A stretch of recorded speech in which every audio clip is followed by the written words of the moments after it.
First ever live stream here on YouTube.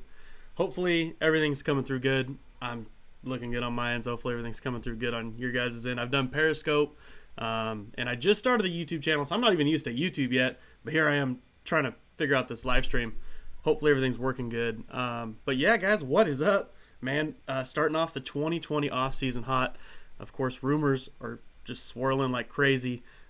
There's drama all over the place. Raider Nation is kind of in a semi-panic, but they're also semi-excited at the same time. For me, I'm just super pumped for what's to come, especially in April for us. As Raiders fans, we get to have, I guess, a soft opening to our new stadium. And make sure you guys, I can see the chat's already cracking.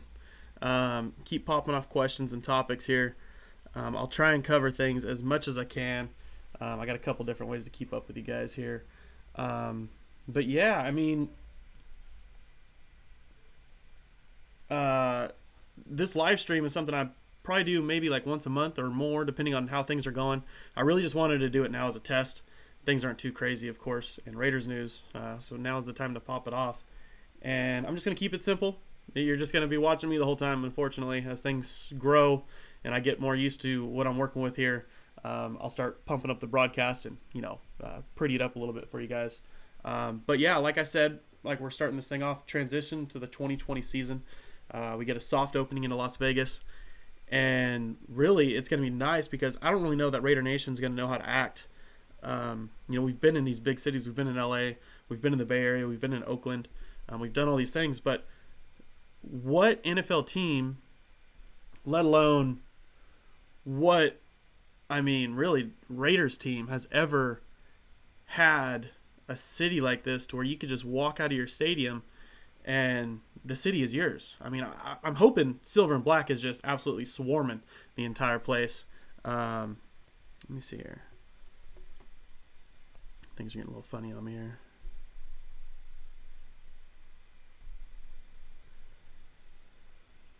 But obviously, I mean, to be able to have an entire Sunday game day, of course, I mean, there's still going to be tailgating. Tailgating is going to be great.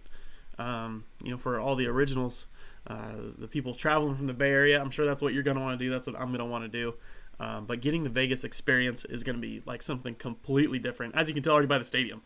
I don't even believe, still that that's our stadium. I don't see our team playing in that beautiful freaking stadium. It still hasn't quite hit me yet, but we're getting there. Chat is blowing up. Looks like you guys are talking free agency here a little bit. Man, it is going crazy. What is up, Tommy? Kenny King Jr., what is going on? Real talk. If you guys listen to my podcast, you guys know Kenny King all too well. Looks like you guys are talking Antonio Brown, Carl Joseph, Tom Brady. Obviously, it's the same as every other social media platform right now. Everything's all over the place. So I guess first step going into the offseason is going to be free agency.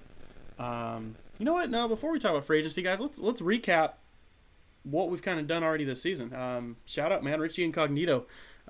Drop in the comments what you guys think about Richie Incognito. Obviously, that was a big question mark last year. I was concerned, of course. The Raiders have never been, or I mean they have, but it's been a long time since they've been the organization to take in personalities like a Richie Incognito, like a Perfect. Of course, Perfect got suspended, but come on, that was a bunch of crap anyways. But to take in a guy like Richie Incognito and really flip around his NFL career and frickin' become a Pro Bowler, like that's nuts. Like he's right there on the brink of becoming a Pro Bowler. Of course, it was only Rodney Hudson and Trent Brown that actually made it, but he was an alternate right there with Alec Ingold and I think Darren Waller. So yeah, man, Richie Incognito was, along with Darren Waller, along with some of our other Pro Bowlers, like Josh Jacobs too, was one of the brighter spots of our 2020 season, and I was excited to get him locked up. I think he easily has 2 more years left in the tank. Like, dude, come on. A little worried about Vegas. I mean, but yeah, he's older now. He seems a little bit more matured. I talked to him here and there, and he seems like really excited and really humbled to be back in the NFL. And I don't think that there's any cause for concern from here on out. So Richie Incognito gives me a thumbs up, and I can see you guys are pretty excited too. Samoan Raider, what is going on, man? Yeah, nice for you to jump in here. The YouTube OG popping in. Good stuff, Samoan Raider, man. Love your channel. You're a big inspiration of why I'm starting mine too. Love it. A lot of these guys. Sanjeet too, shout out. But next on the list for me was really shoring up the question marks on our offensive line, because right after Richie Incognito, not too far after, was Denzel Good. And Denzel Good was a guy that filled in phenomenally. With whenever Gabe Jackson was initially hurt, he filled in for him. Well, actually, I'm not sure if he quite filled in for him yet. I know whenever Richie Incognito was suspended those 2 games, he filled in for him, and then he came in later. So it's one of those things where Denzel Good kind of proved himself to maybe be a starter on this team. No matter what you're playing in between, most likely, I mean, Richie Incognito's got his spot set up. The only thing this does is it sets a question mark on Gabe Jackson. And I'm a big Gabe Jackson fan. Don't get me wrong. And I don't think it's completely fair to judge his play this season coming off that knee injury, because I was at training camp during that knee injury, and I thought it was probably going to be the worst. I thought he was out for the season. The fact that he's able to rehab himself enough to come back, whatever it was, 6 games in or 7 games in, it was great. I mean, yeah, was he the Gabe Jackson that we signed to an extension a couple years ago? No. But he still played good, and he was still, I mean, of course, it helps to be in between guys like Trent Brown. Well, actually, no, he wasn't really even in between Trent Brown that much over there on that side. So if he got plugged in between Trent Brown next year after a full, healthy offseason and Rodney Hudson, it even kind of makes you wonder, is Denzel Good, is his worth even higher because of those 2 guys? So let me know what you guys think on the Gabe Jackson, Denzel Good situation. Would you rather let Gabe Jackson go? Save some cap. I forget what his cap hit is. I think it's over $10 million, $11 million. I don't have it on hand, but I know it's up there. It's pretty steep. Or would you rather, keep him around and see what he can do? Is he worth the money? Is Gabe Jackson worth the money, or do you let him go? Trent Brown. Yeah, Trent Brown should be healthy by now. I think he was pretty close to playing last offseason. The last game of the season. 9.6 mil cap hit. Thank you, Grizz. Shout out Grizz Turner, man. You guys will probably see him active a lot in the chats. This guy is a walking dictionary whenever it comes to Raiders news. Let me see if I can catch up here a little bit. Yeah, you guys are going. I like the chat, man. I wish I could keep up with it as much as you guys are. Keep me informed on it, man. But next I want to go with, man, these rumors have been going crazy, right? For some reason, it just popped in my head. You guys remember whenever everyone said that Mike Mayock was going to quit? Oh, man. Talk about starting off our 2020 right? Darren Waller coming back. I think that's going to be something huge. It was interesting to see as soon as the season ended that he was having thumb surgery or whatever it was that he injured on his hand. A lot of these guys. I mean, Tyrell Williams coming off of plantar fasciitis, his thumb. Gabe Jackson getting healthy. I think it's going to be huge. Of course, Josh Jacobs, getting him back healthy. just the same 2019 roster getting healthy for 2020 is going to be huge for us because they were pretty big positions. It's not like we're just losing nobody. Jonathan Abram, another example. Guys like him, that's really going to help. I think I seen Arden Key in the chat. Not really sure what we do with Arden Key. I think he was like a 3rd or 4th round pick. I mean, he's not really hurting anything. Arden Key, I guess, is still a situational pass rusher, and he kind of started to turn a corner. He's still like the all-time leader in almost sacks.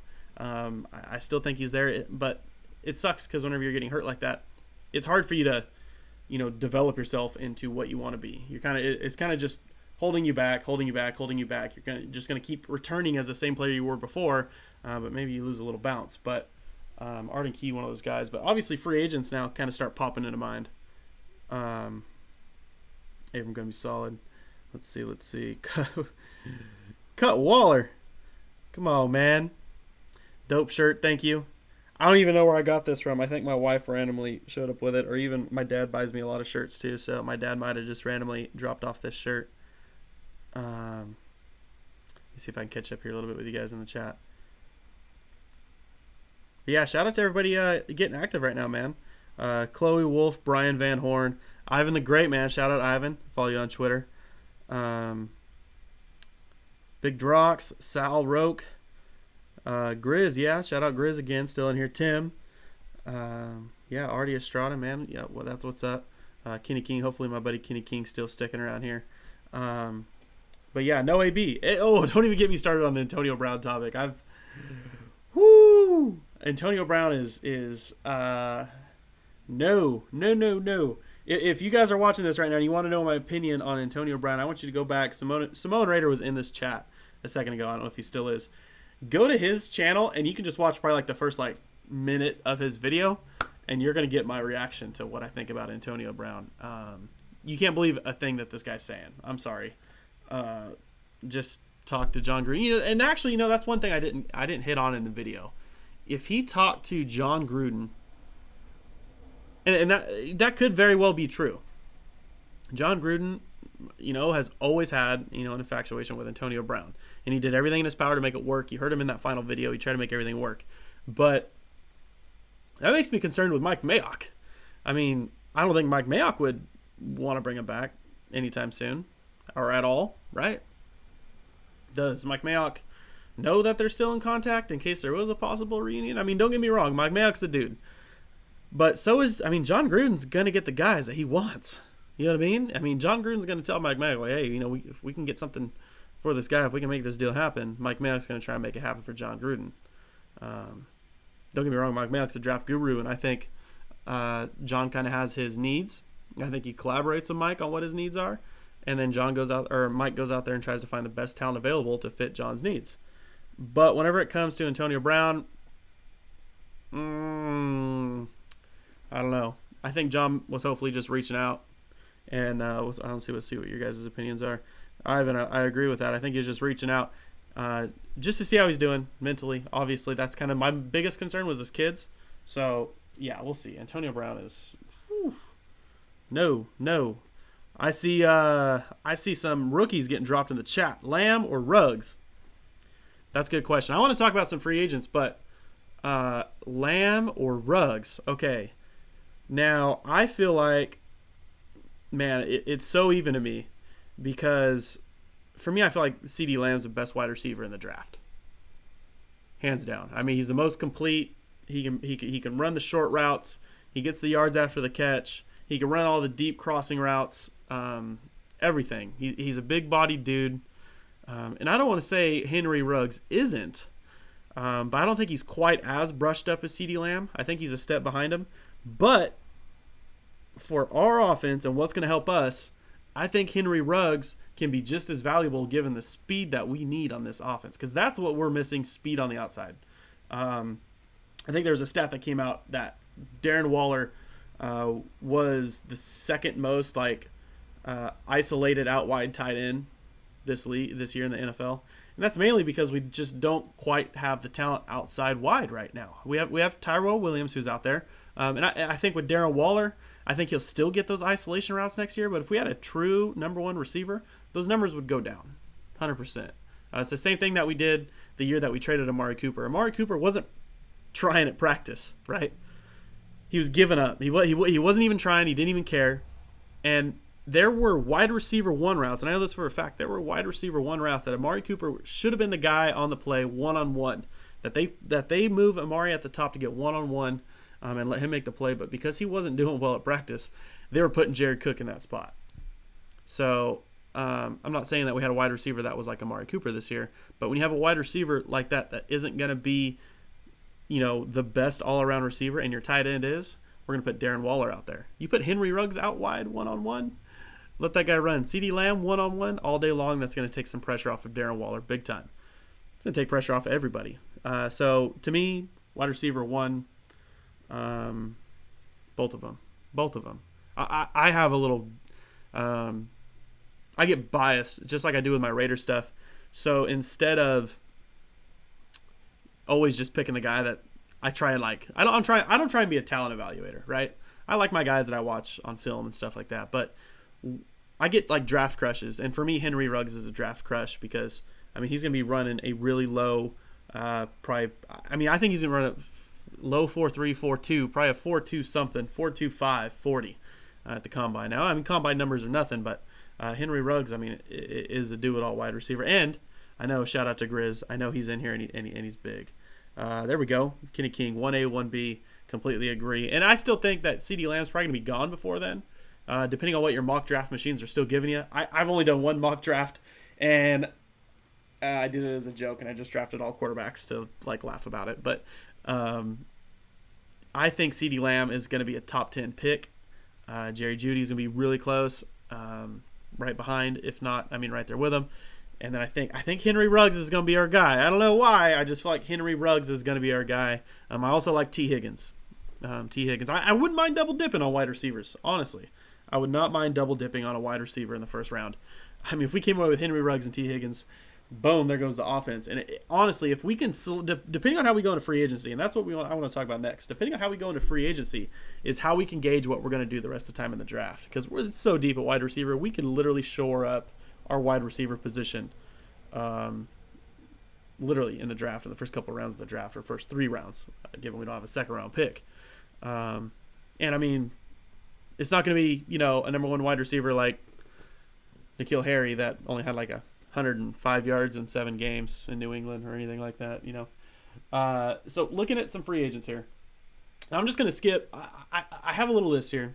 Normally this is stuff I like to memorize, but with all the craziness going on here with the live stream, I was like, I'm going to jot some stuff down. Hey, this is funny. John Gruden in the chat. What's going on, John Gruden? I love you guys. I freaking love you guys. So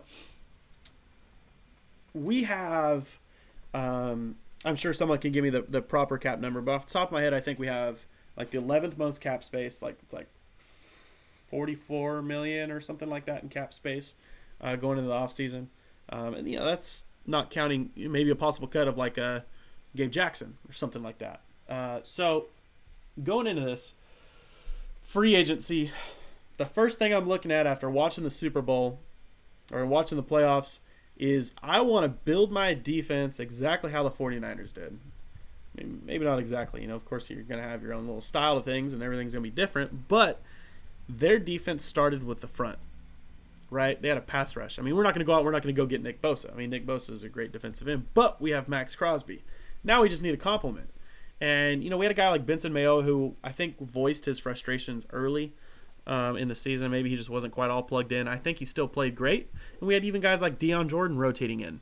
I think we still need to come up with that, but maybe find a really solid starter that is going to match reps with Max Crosby. So I'm looking down the list here of some free agents. And I see guys like that can get pressure up the middle, right?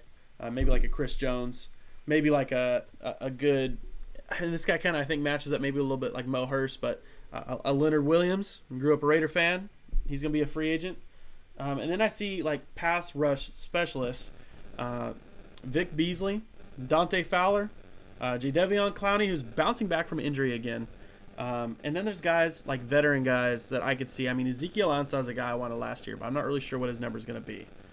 All depends. And for me, I feel like, I don't want to say it's a given, but I feel like if the shoe fits, bringing in a guy like Robert Quinn from Dallas who played under Rod Marinelli. If you guys follow me on Twitter, you've probably already seen this post.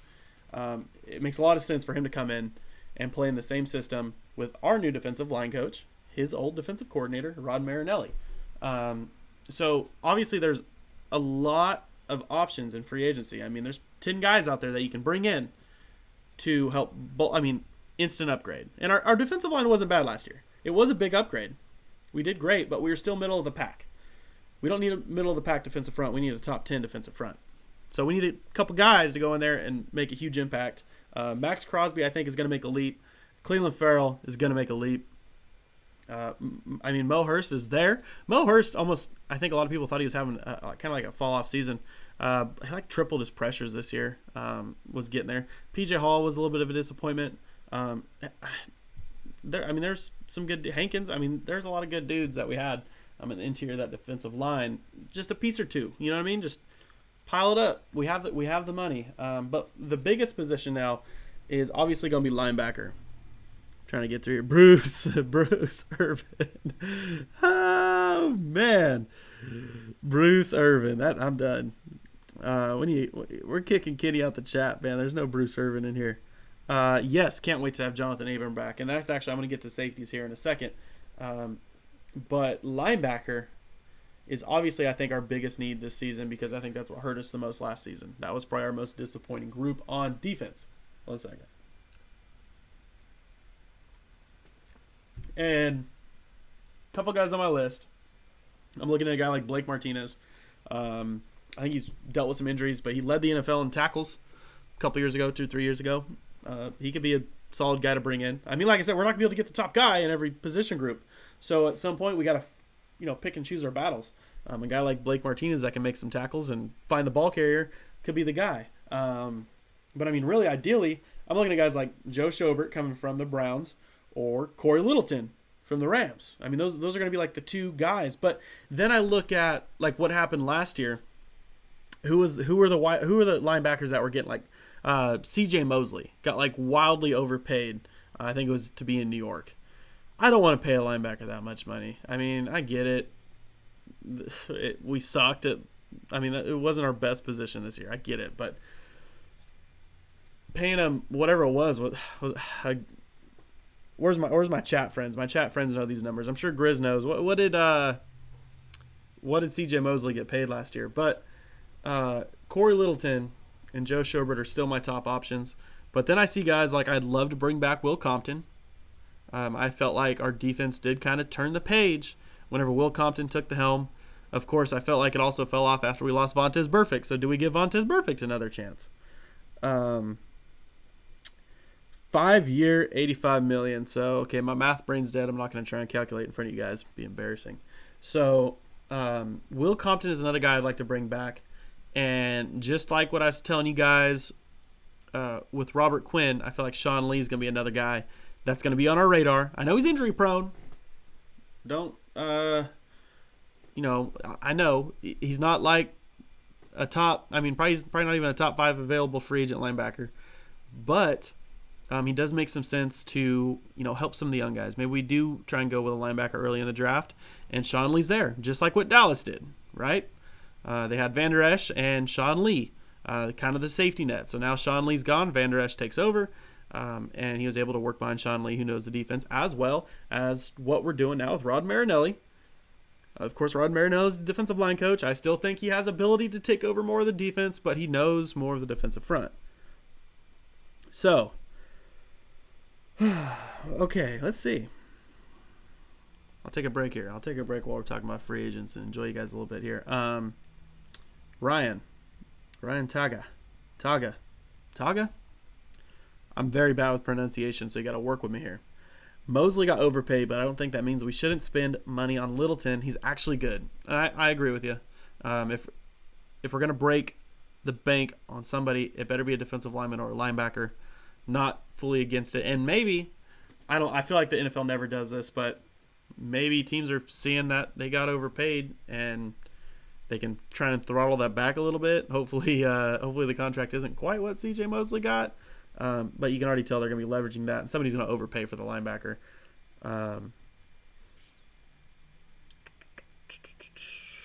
Let's see. Do you guys think Paulie G is our guy? Paulie G's gonna be our guy, but will he be the guy in the future? That is a good question. Kenny King, Paulie G gets another year. He hasn't gotten a solid cast to work with. I agree. I totally agree. And I think that there was a lack of talent, although we were growing. But losing, I mean, we had, just like last year, we had this carousel going in our secondary. And I just felt like we were just so one-dimensional because we didn't have the guys talented enough to run the different looks maybe that Paul Guenther wanted to show. So, yeah, we need to break the bank. And if now we know, at least I feel good that, and we see it all the time, it doesn't mean that we ever Paul Guenther. We can just really just start handing over the reins to Rod Marinelli. We have like the best safety net. I feel like, I mean, as heartbroken as I was, that was something I missed, I guess, on here with Brinston Buck. I love Coach Buck. We got to know him really good at Hard Knocks, and obviously he's just like a super genuine dude. But bringing in Rod Marinelli could have been like our best move of the offseason. It sucks what it resulted in with Buckner, but it could have been the best move of our offseason because we have such a safety net. I mean, Buckner was not ready, I don't think, in my opinion, unless he's like extremely talented. We have no idea yet to be a defensive coordinator, but Rod Marinelli we know is. And he's like 70-something years old. Rod Marinelli, I don't think, just wants to sit on the back burner as a defensive line coach forever. So I think he's going to be really mixed in with Paul Guenther, and at least, maybe not being the defensive coordinator, but putting their brains together. Two heads is better than one. And I wish that was something that would happen with John Gruden. Between me and the 73 people watching me currently right now telling you, I really wish that we could do that with John Gruden, get somebody to push him. Just like everybody even wants with our quarterback, with Derek Carr, bringing in a young guy to push him. We're pushing our defensive coordinator. Now we need somebody to push our offensive mind. And, I mean, not just to push our quarterback, but to shore up that backup position. Unless you guys are – I don't want no Nate Peterman fans. Take it easy on me. Take it easy on the Nate Peterman hate here. CeeDee Lamb, I like it. Rod Marinelli, I love it. Jordan Mendez, what's going on, man? Our secondary is a complete failure. Shake my head. We can't catch a cold. Let's see. Oh, yeah, John Gruden's in the chat. Apologize for that, John Gruden. Let's see. We should have kept Pagano. I agree. I like it. Sean Johnson. What about Kyle Van Noy, free agent linebacker from New England? He's 28 years old. Look, right now, in my opinion, the linebacker pool is so much bigger than what I just listed off. I just listed off a few key names that stood out to me. And even for me, it's hard for me to evaluate linebackers. Extremely hard. Unfortunately, I feel like, there's some guys in there, like a key guy or two in there that we can sign. But this is where we kind of need to turn the page, and a guy like a draft guy like Isaiah Simmons. Everyone loves Isaiah Simmons. I don't even got to tell you anything about him. But everyone kind of knocks him because they feel like, is he a safety or is he a linebacker? And in my opinion, he is the perfect modern NFL linebacker. Line him up down there. We've seen who did it first. The Cardinals. The Cardinals started lining up their actual, he was a safety. You could tell he looked like a safety. He's like number 20-something, lined up down there at linebacker, covering guys coming out of the backfield, covering tight ends, doing stuff like that. That's what we need. I mean, imagine Isaiah Simmons on Travis Kelce. I'm here for it. I mean, Isaiah Simmons paired with Jonathan Abram doing duties on each side of the field with whatever we can get over center field, whether that be like an Eric Harris, or we bring back Carl Joseph, or we sign Tony Jefferson. Tony Jefferson. Banging the table for Tony Jefferson right now. Banging the table for Tony Jefferson. 100%. That would shore it up. And I don't know how long have I been going on this live stream. I'll go about another 5-10 minutes, guys. So whatever questions you guys have in here and want to pop off, might keep going. We'll see how far the conversation takes us. What record will the Raiders get in 2020? We're going to be 16-0. We're going to be 16-0. 19-0. Correction. Nope. 23-0. Preseason. too. Yeah. Did I do my math? Hopefully I did my math right. 23-0, 2020. Trade up in the draft. Honestly, I feel like we don't have to. I feel like we really don't have to. Oh, guy. Okay, real quick. Guy from the Sooners. I caught that in the draft. Kenneth Murray. I love Kenneth Murray. Is he Isaiah Simmons? No, I don't think. I mean, who knows? This is why, you know what, guys, I'll be honest with you. This year, I have, like, my favorites. Like, some guys that I know from college and stuff like that. But, like, last year, I dug into the draft so deep. I probably kind of, like, knew offhand, like, 100-plus prospects. What good did that do me? Because I'm pretty sure we drafted, like, none of the guys we knew. Really, I knew Josh Jacobs a little bit. I knew Cleveland Farrell a little bit. I kind of knew Hunter Renfrow from the championship game, but I didn't have him, like, anywhere in my draft mind. I mean, gosh, everybody was just kind of off the wall for me, so I felt like it was a whole lot of wasted time. The draft this year, I'm going to kind of just roll the punches. I'm going to kind of look at guys, have my favorites, not digging too deep, see what happens. As soon as we draft them, we'll dig into them, and we'll see how they fit. But Kenneth Murray, Raider fan, seen him post a picture with his girlfriend on Instagram wearing a Raider hat. So if we went sooner, CeeDee Lamb, Kenneth Murray, sign me up. Sign me up. Murray is reactionary, not instinctive. Okay. Grizz is the talent evaluator. You guys want to find him, follow him on Twitter. I think it's at Grizz NFL. Don't quote me on it, Grizz, if it's wrong. Changed my mind. And follow my buddy Kenny King Jr. at Kenny King _ Jr. And you know what? My buddy Brian. Brian, I know you're in here. Drop your handle on Twitter. Make sure they follow you. Brian Valeri. He's actually the moderator on my YouTube channel. And shout out, man, I got to make sure I give my boy a shout out here because I've talked to him on the phone for hours over the last few weeks. He's been convinced me to do these live streams. He convinced me, pretty much motivated me to get on YouTube, get this channel going. So if you guys see a Brian in the chat, you can thank him for inspiring me to do this content here. Let me see here. Boomer Sooner, let's go. Don't trade up if the value's not there. Trade back. Okay, that's a question earlier. Trade up.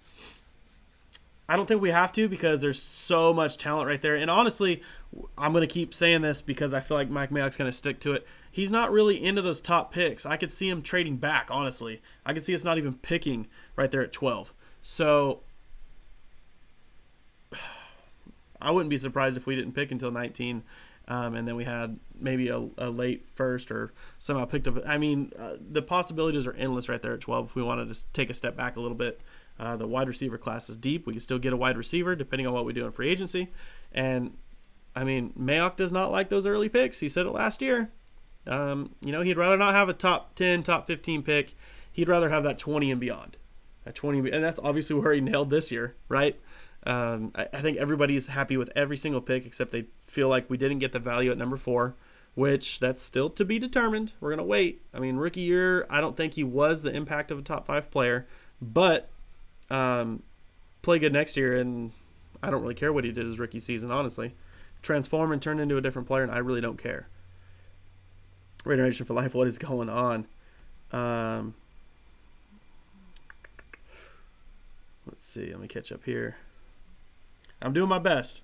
I'm open. If you guys follow me on Twitter, Instagram, anywhere, leave some feedback. Let me know what you think about the channel, anything you'd want me to do different. I'm doing my best to keep up with the chat. A little difficult. I'm supposed to be getting reading glasses, and it's really hard for me to read this little chat right now. But let's see. When is the last time we led the league in sacks? That is a good question. That is a very good question. It's been a long time. Actually, I mean, gosh, yeah, we've always been terrible in sacks, actually. We better dethrone the Chiefs this season, man. It's going to be tough. It's going to be tough. Hopefully, they're on their high horse after the Super Bowl, and we can come in hot. But we have to have an answer for Patrick Mahomes. We have to. The defense has to be ready. Okay, sorry, Grizz. Not reading glasses. Not quite reading glasses. It's just a little touch-up. I've had glasses, and I went to contacts. My eyes got so bad I couldn't have contacts anymore. So I got LASIK, and now my LASIK is fading, and I need reading glasses again. So I'm a blindy. It's a Dumb and Dumber reference. So, any last questions on this, guys? Oh, you know what? Corner. I didn't talk about cornerback free agency. Cornerback is, I don't want to say where we need to make a huge splash, but we have so much potential in guys that I think are not low in price, but they could get maybe some 1-2 year deals like we've been getting with some of our guys. Like we got with Worley, like we got with Rashawn Melvin, 1-2 year deals. Let them go in there and prove it. I have a little list here. James Bradbury and Darqueze Dennard. Byron Jones, who is my favorite personally. Byron Jones is the guy that I go after because he moved from safety to corner and was absolutely phenomenal. If we can line him up opposite of Trayvon Mullen and ding, ding, ding, again, Rod Marinelli, Dallas Cowboys, good reference. We have Chris Harris Jr., who can play pretty much anywhere. We have Josh Norman, who isn't, he hasn't been that great. I know. He's just a name at this point, but he did not, I think he gave up on Washington. So now, does that mean he's going to play better in Oakland? No. In my opinion, that probably just tells me Mike Mayock and John Gruden aren't going to be interested in a guy that got bored with football. Bradley Roby, Vernon Hargreaves, Rashad Breeland, Ronald Darby, and Logan Ryan. All these guys. That's 10 guys right there, 11 guys. Every single one of them, sign one of them. I don't freaking care, honestly. You can maybe take out like Norman, Roby, Hargreaves, stuff like that, but we got 6 or 7 guys that are just like, why? Let's shore this thing up. Find a guy, just like what we're trying to do with Max Crosby. Get somebody to line up with Max Crosby and be his running mate. Find a guy with Trayvon Mullen to line up opposite him and be his running mate. And we can do it now. Otherwise, we still have Daryl Worley. I'm not sure Daryl Worley's the guy. I love Daryl Worley. He loves being a Raider. If that's what it comes down to, let's bring him back. And last but not least, kicker. I don't know what you guys think in the chat here. If you want to drop down and think that we need to replace our kicker. I'm a little on the fence because I've been a big fan of him. But the problem is with the kicker, as soon as that gets in your head, as soon as you feel like every time you walk up, you feel like there's a chance that you're going to miss it, most likely you're going to miss it. So I feel like Daniel Carlson's kind of gotten his own head at this point, and really kicking is just so mental. That's why guys like Justin Tucker, he gets on such big streaks because he'll just maybe miss one and go on a streak. Let's see. I should kick. Thanks for that, Kenny King. Yes, I should kick. I'm more of a punter, not much of a kicker. Undrafted free agent kicker. See, Grizz, I like that. We have Mason Crosby. We have Greg the Leg, Greg Zuerlein. They're free agents. So many kickers that are getting people are taking chances on. I feel like they're just not worth it right now. Unless there's some guy out there. Let's take one in the first round. Vintage John Gruden, I guess. But yeah, other than that, let's see.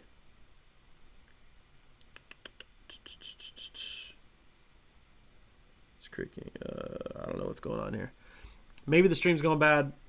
It might. Not really sure. So I'm going to wrap this thing up now. A little over 30 minutes. Almost 40-minute probably stream, which is pretty good. Hope you guys enjoyed it. Close it out. Drop your locations where you guys are listening to this chat right now. Next time I bring it to you on a live stream, I'm going to try and probably do this like the same Saturday night, 8:30. Hopefully that works for you guys. Maybe once a month, maybe more often. We'll see what comes up. But live streaming is going to kind of be maybe my new thing. I feel like it went pretty good tonight. You guys were pretty engaged, pretty excited. This went pretty good. Shout out to Brian for convincing me. Shout out to Kenny King for being the right-hand man. Shout out to you guys for tuning in and talking some Raiders football because we're freaking obsessed.